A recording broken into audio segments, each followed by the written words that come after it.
A Little Princess, Chapter 10. The Indian Gentleman.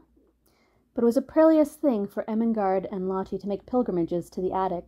They could never quite be sure when Sara would be there, and they could scarcely ever be certain that Miss Amelia would not make a tour of inspection through the bedrooms after the pupils were supposed to be asleep. So their visits were rare ones, and Sara lived a strange and lonely life. It was a lonelier life when she was downstairs than when she was in her attic. She had no one to talk to.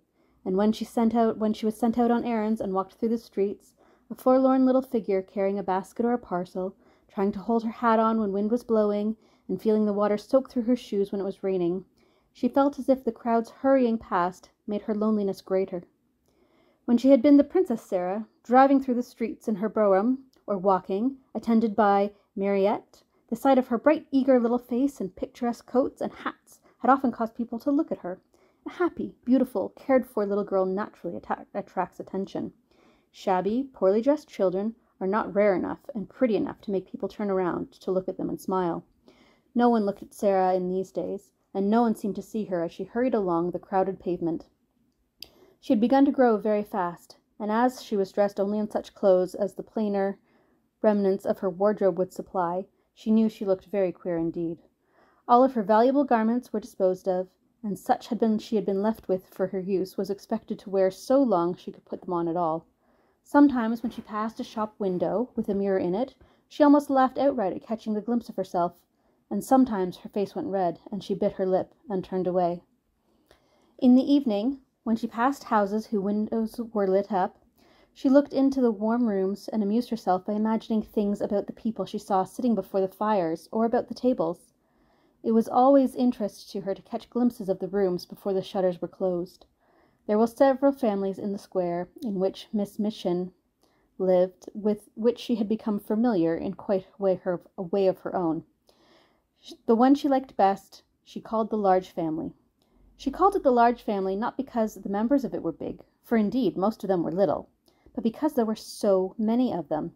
There were 8 children in the large family, and a stout, rosy mother, and a stout, rosy father, and a stout, rosy grandmother, and any number of servants.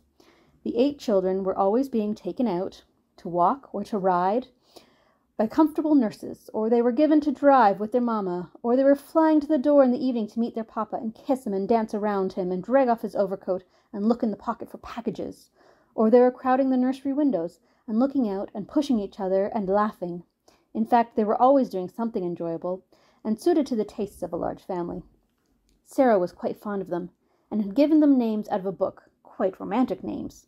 She called them the Montmorencies, and she did not call them the large family.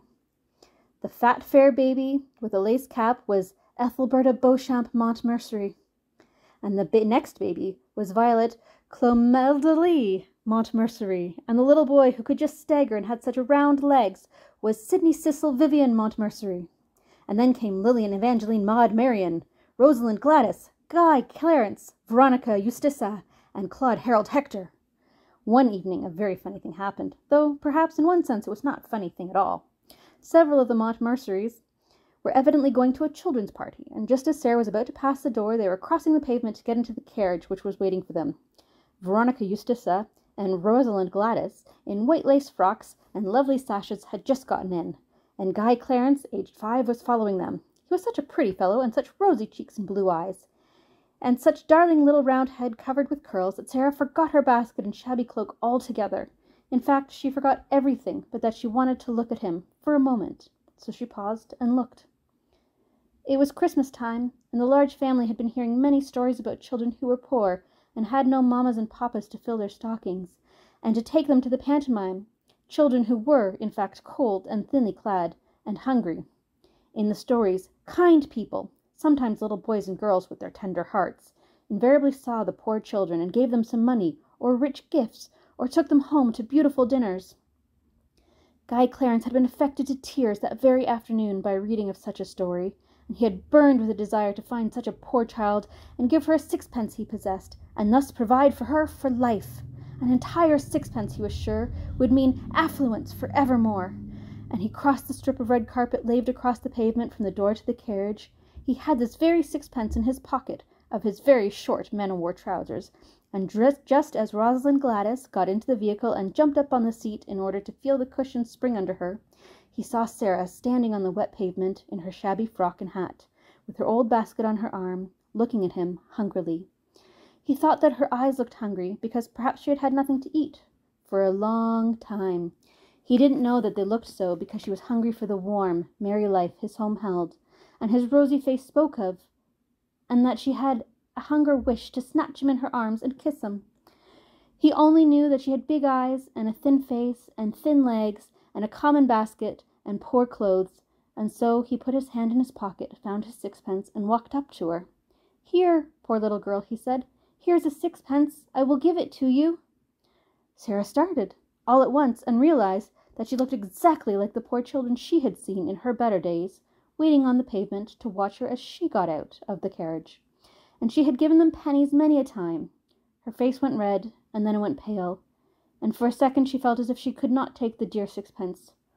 Oh, no," she said. "Oh, no, thank you. I mustn't take it, indeed." Her voice was so unlike an ordinary street child's voice, and her manner so like the manner of the well-bred little person that Veronica Eustace, whose real name was Janet, and Rosalind Gladys, who was actually called Nora, leaned forward to listen. But Guy Clarence was not thwarted in his benevolence. He thrust the sixpence in her hand. "Yes, you must take it, poor little girl," he insisted stoutly. "You can buy things to eat with it. It is a whole sixpence." There was something so honest and kind in his face, and he looked so likely to be heartbrokenly disappointed if she did not take it, that Sara knew she must not refuse him. To be as proud as that would be such a cruel thing. So she actually put her pride in her pocket, though it must be admitted her cheeks burned.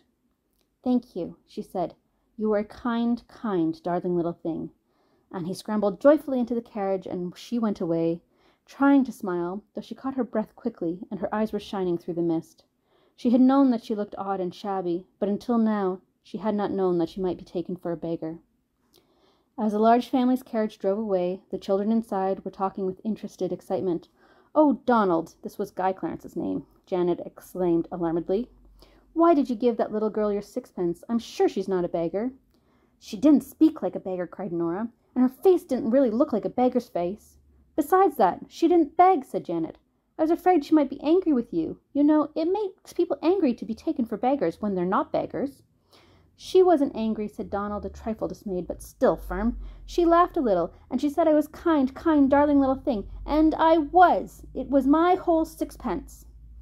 Janet and Nora exchanged glances. A beggar girl would have never said that, decided Janet. She would have said, "Thank you kindly, little gentleman. Thank you, sir." And perhaps she would have bobbed a curtsy. Sara knew nothing about the fact, but far from the large family was profoundly interested in her as she was in it. Faces used to appear at the nursery window when she passed, and many discussions concerning her were held around the fire. "She's a kind of servant at the seminary," Janet said. "I don't believe she belongs to anybody. I believe she's an orphan. But she's not a beggar, however shabby she looks." And afterward she was called by all of them the little girl who was not a beggar, which was, of course, rather a long name, and sounded very funny sometimes when the youngest said it in a hurry. Sara managed to bore a hole in the sixpence and hung on to it in a bit of narrow ribbon around her neck. Her affection for the large family increased, as indeed her affection for everything she could love increased. She grew fonder and fonder of Becky, and she used to look forward to the 2 mornings a week when she went to the schoolroom to give the little ones their French lessons. Her small pupils loved her, and strove with each other for the privilege of standing close to her and insinuating their small hands into hers. It fed her hungry heart to feel them nestling up to her. She made such friends with the sparrows that when she stood up on the table and put her head and her shoulders out the attic window and chirped, she heard almost immediate a flutter of wings and an answering twitters, and the little flock of dingy town birds appeared and alighted on the slats to talk to her and make much of the morning crumbs she gathered. With Melchizedek she had become so intimate that he actually brought Mrs. Melchizedek with him sometimes, and now and then 1 or 2 of his children. She used to talk to him, and somehow he looked quite as if he understood. There he had grown in her mind rather a strange feeling about Emily, who always sat and looked on at everything. It arose in one of her moments of great desolateness. She would have liked to believe or pretend to believe that Emily understood and sympathized with her. She did not like to own to herself that only companion could feel or hear nothing. She used to put her in a chair sometimes and sit opposite to her on the old red footstool, and stare and pretend about her until only her eyes would grow large with something which was almost like fear, particularly at night when everything was so still, and the only sound in the attic was the occasional sudden scurry and squeak of Melchizedek's family in the wall. One of her pretends was that Emily was a good, kind witch who could protect her. Sometimes, after she stared at her until she was almost wrought up to the highest pitch of fancifulness, she would ask her questions and find herself almost feeling as though she would presently answer. But she never did. "As to answering, though," said Sara, trying to console herself, "I don't answer very often. I never answer when I can help it. When people are insulting you, there's nothing good for them as not a word to say a word, and just look at them and think. Miss Minchin turns pale with rage when I do it. Miss Amelia looks frightened, and so do the girls.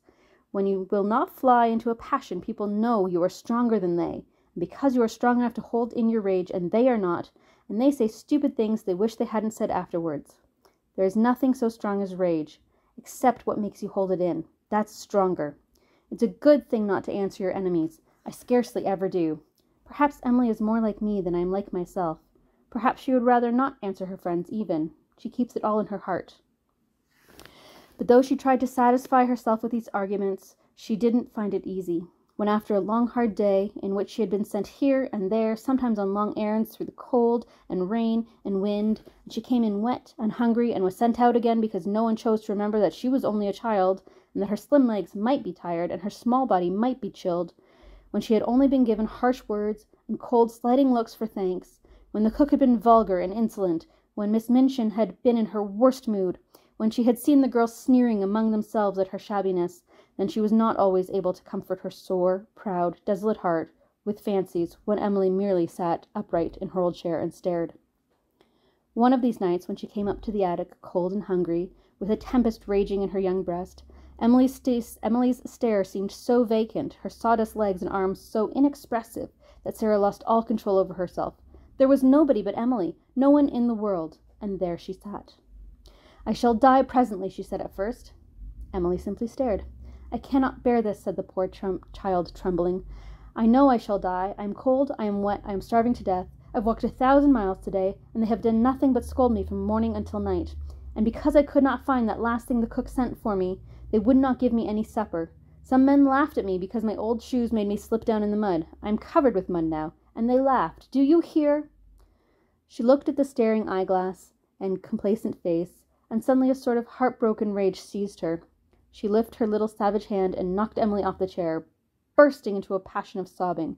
Sara, who never cried, "You are nothing but a doll," she cried. "Nothing but a doll. Doll, doll. You care for nothing. You are stuffed with sawdust. You never had a heart. You could never make you feel. You are a doll." Emily lay on the floor, with her legs doubled over her head, and a new flat place at the end of her nose, but she was calm, even dignified. Sara hid her face in her arms. The rats in the walls began to fight and bite each other and squeak and scramble. They were chastising some of its family. Sara's sobs gradually quieted themselves. It was so unlike her to break down that she was surprised at herself. After a while she raised her face and looked over at Emily, who seemed to be gazing all around the side of one angle, and somehow, by this time, actually with a kind of glassy-eyed sympathy. Sara bent down and picked her up. Remorse overtook her. She even smiled at herself, a very small smile. "You can't help being a doll," she said with a resigned sigh, "any more than Lavina and Jessie can help not having any sense. We are not all made alike. Perhaps you do your sawdust best." And she kissed her and shook her clothes straight and put her back upon her chair. She had wished very much that someone would take the empty house next door. She wished it because the attic window, which was so near hers, it seemed as if it would be so nice to see it propped open some day, and a head and shoulders rising out of the square aperture. If it looked like a nice head, I might be saying good morning, and all sorts of things might happen, but of course it's not really likely that anyone but underservants would sleep there. One morning, on turning the corner of her square, after a visit to the grocer's, the butcher's, and the baker's, she saw, to her great delight, that during a rather prolonged absence a van full of furniture had stopped before that next house. The front doors were thrown open, and men in shirt sleeves were going in and out, carrying heavy packages and pieces of furniture. "It's taken," she said. "It really is taken. Oh, I do hope a nice head will look out the attic window." She would have almost liked to join the group of loiterers who had stopped on the pavement to watch the things carried in. She had an idea that if she could see some of the furniture, she'd guess something about the people it belonged to. "Miss Minchin's tables and chairs are just like that," she thought. "I remember thinking the first time I saw her, even though I was so little. I told Papa afterwards, and he laughed and said it was true. I'm sure the Large family have fat, comfortable armchairs and sofas, and I can see their red flowery wallpapers exactly like them. It's warm and cheerful and kind-looking and happy." She was sent out for parsley to the greengrocer's later in the day, and when she came up to the area steps, her heart gave a quick beat of recognition. Several pieces of furniture had been set out of the van upon the pavement. There was a beautiful table of elaborately wrought teakwood, and some chairs, and a screen covered with rich oriental embroidery, and the sign of them gave her a weird, homesick feeling. She had seen things like that in India. One of the things Miss Minchin had taken from her was the carved teakwood desk her father had sent her. "They are beautiful things," she said. "They look as though they ought to belong to a nice person. All these things look rather grand. I suppose it's a rich family." The vans of furniture came, and they were unloaded, and gave place to others all day. Several times it so happened that Sara had an opportunity to see things carried in. It became plain that she had right in guessing the newcomers were people of large means. All the furniture was rich and beautiful, and a great deal of it oriental. Wonderful rugs and draperies and ornaments were all taken from the vans, many pictures, and books enough for a library. Among other things, there was a superb god Buddha in a splendid shrine. "Someone in that family must have been in India," Sara thought. "They have got used to Indian things and like them. I am glad. I shall feel as though if they were friends, even if a head never looks out of the attic window." When she was taking in the evening's milk for the cook, there was really no odd job she was not called upon to do. She saw something occur that made the situation a little more interesting than ever. The handsome, rosy man, who was the father of the Large family, walked across the square in the most matter-of-fact manner, ran up the steps of the next-door house. He ran up them as if he felt quite at home and expected to run up and down them many times in the future. He stayed inside quite a long time, and several times came out and gave direction to the workmen, as if he had a right to do so.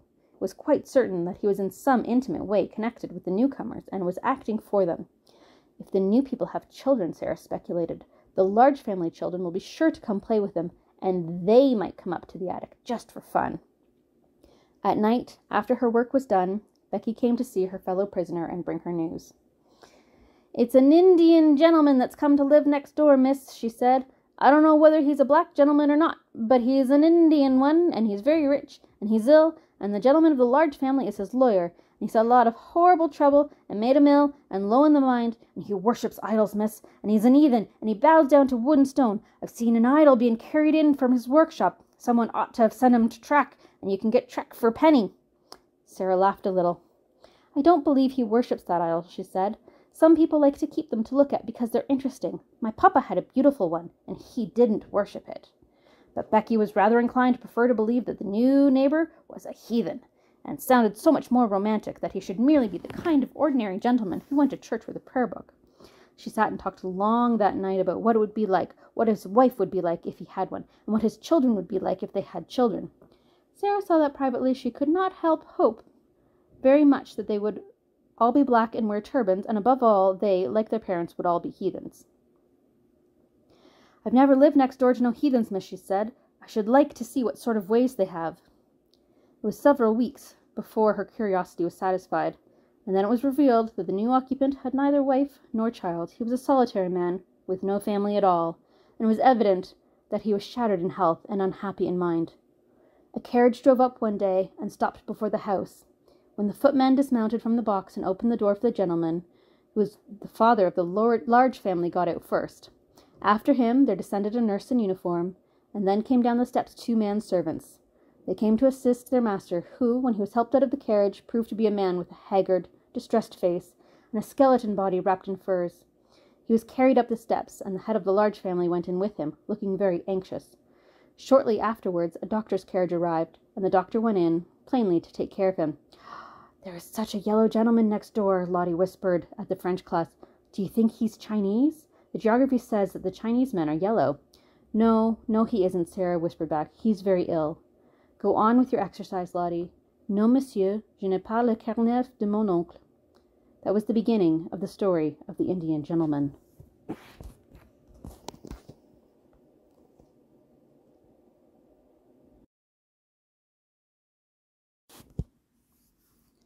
A Little Princess, Chapter 10. The Indian Gentleman. But it was a perilous thing for Ermengarde and Lottie to make pilgrimages to the attic. They could never quite be sure when Sarah would be there, and they could scarcely ever be certain that Miss Amelia would not make a tour of inspection through the bedrooms after the pupils were supposed to be asleep. So their visits were rare ones, and Sarah lived a strange and lonely life.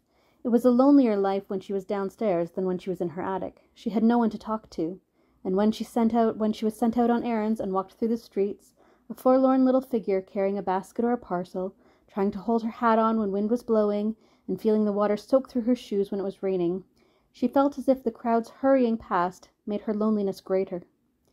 When she had been the Princess Sarah, driving through the streets in her brougham, or walking, attended by Mariette, the sight of her bright, eager little face and picturesque coats and hats had often caused people to look at her.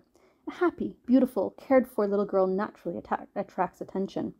Shabby, poorly dressed children are not rare enough and pretty enough to make people turn around to look at them and smile. No one looked at Sarah in these days, and no one seemed to see her as she hurried along the crowded pavement. She had begun to grow very fast, and as she was dressed only in such clothes as the plainer remnants of her wardrobe would supply, she knew she looked very queer indeed.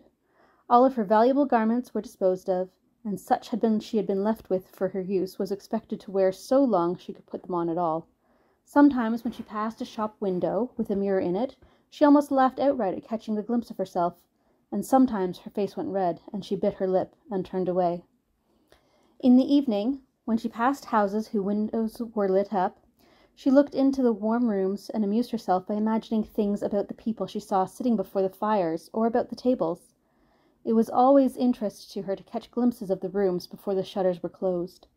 There were several families in the square in which Miss Minchin lived, with which she had become familiar in quite a way of her own. The one she liked best she called the large family. She called it the large family not because the members of it were big, for indeed most of them were little, but because there were so many of them. There were 8 children in the large family, and a stout, rosy mother, and a stout, rosy father, and a stout, rosy grandmother, and any number of servants. The 8 children were always being taken out to walk or to ride by comfortable nurses, or they were given to drive with their mamma, or they were flying to the door in the evening to meet their papa and kiss him and dance around him and drag off his overcoat and look in the pocket for packages.